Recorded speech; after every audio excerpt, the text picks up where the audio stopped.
Solat sunat tarawih 8 rakaat. Lesai 8 rakaat, saya tak tu biasa, saya sambung ikut imam solat witir. Boleh tak saya ikut imam, sedangkan imam niat solat tarawih, tapi saya niat witir 2 rakaat? Boleh.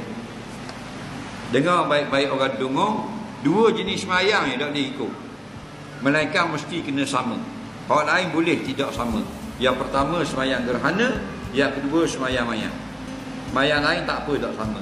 Tu imam sembahyang witir, kita sembahyang tarawih, boleh. Tu imam sembahyang tarawih, kita sembahyang witir, boleh. Tu imam sembahyang lohor, kita sembahyang asar, boleh. Tu imam sembahyang subuh, kita sembahyang sunat, boleh. Tu imam sembahyang sunat nikah, makmum sunat taubat, boleh.